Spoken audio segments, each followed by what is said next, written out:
நம் ஆண்டவர் இயேசு கிறிஸ்துவின் நாமத்தினால் மகிழ்ச்சியும் சமாதானமும் நம் அனைவரோடும் இருப்பதாக. தானியேல் 2:16-24 முடிய.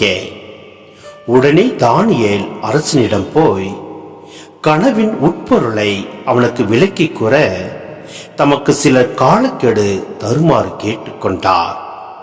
பின்னர் தானியேல் வீட்டுக்கு திரும்பிச் சென்று அனனியா, மிசாவேல், அசரியா ஆகிய தோழர்களிடம் செய்தியை கூறினார்.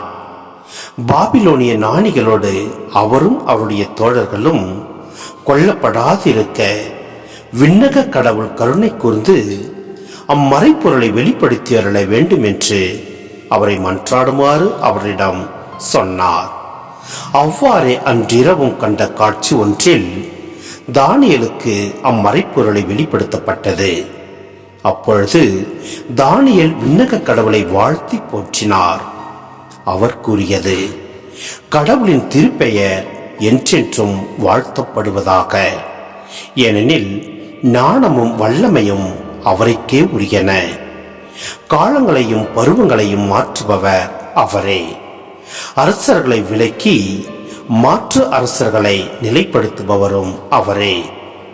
ஞானிகளுக்கு ஞானம் வழங்குபவர் அவரே. அறிவாளிகளுக்கு அறிவை அருள்பவரும் அவரே. ஆழ்ந்த மறைப்பொருட்களை வெளிப்படுத்துபவர் அவரே. இருளில் உள்ளதை அறிபவர் அவரே. ஒளியும் வாழ்வது அவருடனே. எங்கள் தந்தையரின் இறைவா, உமக்கு நன்றியும் புகழும் கூறுகின்றேன்.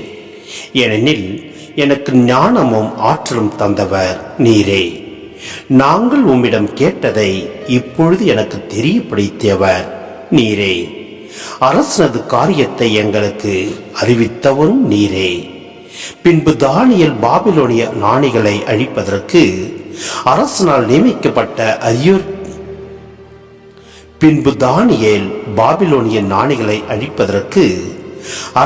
நியமிக்கப்பட்ட அரியோக்கியிடம் போய் அவனை நோக்கி, நீர் பாபிலோனிய ஞானிகளை அழிக்க வேண்டாம், என்னை அரசர் முன்னிலைக்கு அழைத்துச் செல்லும்.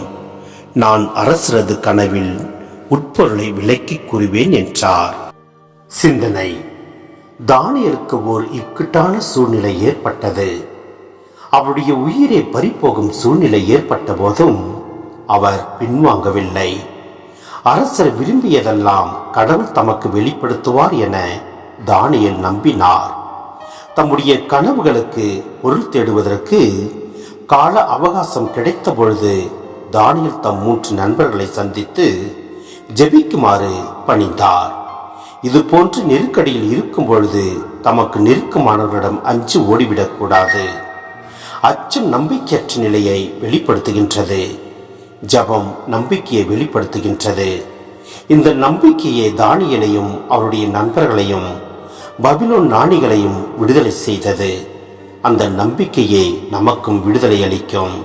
எனவே நம் ஆண்டவரிடம் ஒரு நம்பிக்கை வைத்து ஜெபிப்போம். எல்லாம் அல்ல இறைவன் நம்மை நிறைவாய் ஆசீர்வதிப்பார். ஆமேன்.